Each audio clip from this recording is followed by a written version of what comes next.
So, this month on OVAwful, we come to a tie between Rescue Me and this anime, Princess Minerva. And let me tell you all right here, right now, I had to jump through so many goddamn hoops to watch this OVA. I couldn't actually find this on any streaming services because none of them carried it, but finally I was able to find the OVA on DVD on rightstuff.com, which I should say is where I get most of my anime from when I want to support the industry. So, Right Stuff, if you're watching this, maybe we can work something out? What do you say? Anyways, yeah, I got this OVA on DVD for the cheap price of $7.50, which I was able to afford because of my patrons over on Patreon, so thank you Rizzers, Steven, Garfield, Rising, Obby, Malice in Wonderland, and Sugma Nuts. Yeah, that's a name. So, what is Princess Minerva? Well, it's a group TAC anime, and if you want to know more about that studio, then go watch the Looking Up at the Half Moon podcast on my channel. But this anime was released on May 1st, 1995, just 19 days before I was born, and serves as a prequel to the Princess Minerva video game published by the defunct River Hillsoft, who also developed the game. Sadly, they had to shut down in 2004, but the studio has produced other games, like the now classic series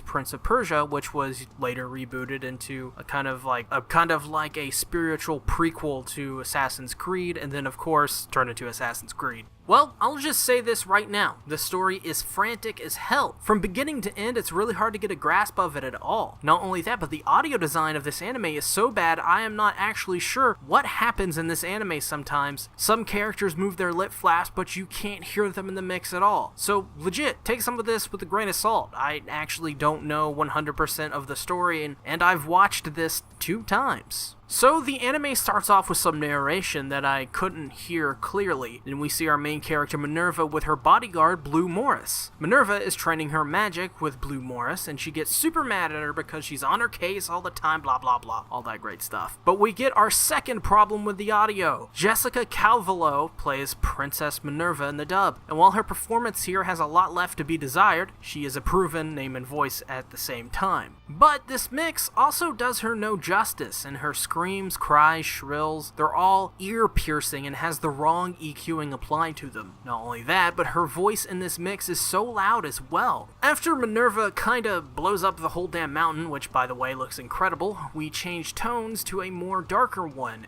and a setting straight out of Dark Souls. We see our main villains of the series, Dynastar, who I am convinced is Zoya the Russian destroyer from Glow on Netflix, and Hagen, who has a savage mustache. I mean, look at this mustache. But Hagen gives Zoya a special vial, which gives her a special outfit to take out Minerva. Turns out that the outfit kinda never does anything and is just one of the many ways to implement fan service in this OVA. But I am not complaining about that, and it's not because I'm a perv or something. I legit think that Dynastar's design is really damn good and is actually the best design in this anime by far. Sure, it fulfills the role of being sexy and appealing to the eyes, but it's also badass looking with this see-through mesh and shiny liquid-looking armor bits. But here is yet another grievance I have, and it has to do with the audio again. Dynastar's voice actress, who I can't find to give credit, is so damn low in the mix, or just doesn't talk sometimes, or at least is so low that you wouldn't know if she is talking or not. Just listen to this and tell me you can hear this at all.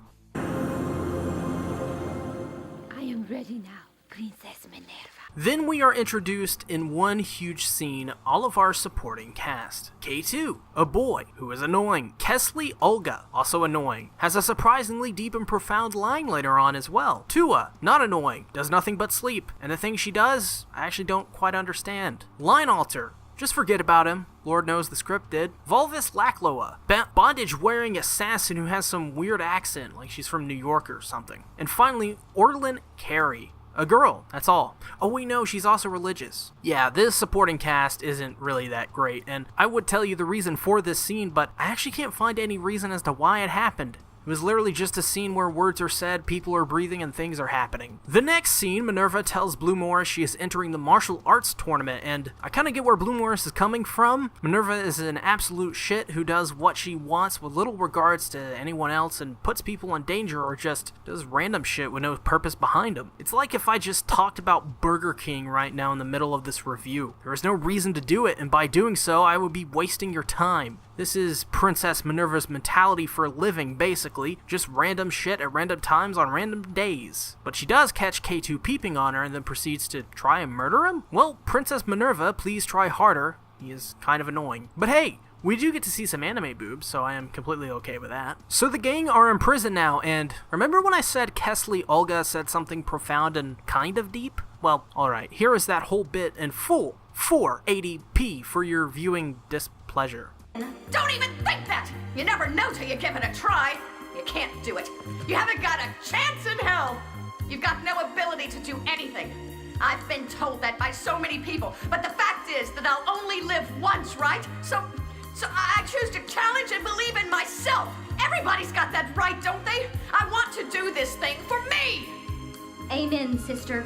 Well, anyways, the martial arts tournament begins and K2 is almost murdered again. But this time by that New York chick who dresses up in bondage. I'm not kidding, that's actually what happens. No, really. So then Princess Minerva breaks out into a performance. Once again, not kidding. As this is happening, the decoy princess, Blue Morris, is kidnapped by a couple of generic bad dudes. Bad girls, I guess. Well, but the gang somehow find out where Blue Morris is and they go to save her. The generic bad dude summons a literal fucking dragon of fuck you fire, and when it is defeated, Minerva and Blue Morris are entered into some sort of state where things happen and dreams are murdered. Dynastar is defeated, and they all live happily ever after, except they don't, as this is the prequel to the game. So, play the game to find out where this continues, I guess. Oh man, this OVA is bad. It isn't awful. It has its merits, like the classic voice acting that's both nostalgic and borders on hilariously bad at times, the solid animation for 1995, and at the same time, the really bad animation for 1995. And really solid, well, I wouldn't say solid character designs. There's like 2 really solid character designs. They're not that exceptional. But the faults are plenty, and very, very plenty and bad. Things like bad and cheap animation, the non-existent story, and whatever pacing this was. And that scene where they introduce all the characters, there was literally no reason for any of that to happen. The anime obviously wanted to just have fun though, and if you're into something like this that is bad, and they know it's bad, and it's so goofy and over the top, then knock yourself out. But as it stands, this is nowhere near worth the $7.50 I paid for it, and I wouldn't have bought this for a million years if I wasn't already being paid to make this series. So it isn't that great. I want to say thank you all for watching. If you haven't already, make sure to subscribe, ring the bell, make sure to like this video. Did you watch Princess Minerva? If you did, what did you think about it? I want to hear your thoughts down in the comments below. Make sure to join the Discord as well. Everything you need to know is in the description. Also, if you haven't already, support me on Patreon. Backers get to vote for OVAwful, and as well get OVAwful a whole month early. That's right. Patrons have already watched this a complete month ago. That being said, thank you all for watching this video. I appreciate it, and I'll see you later.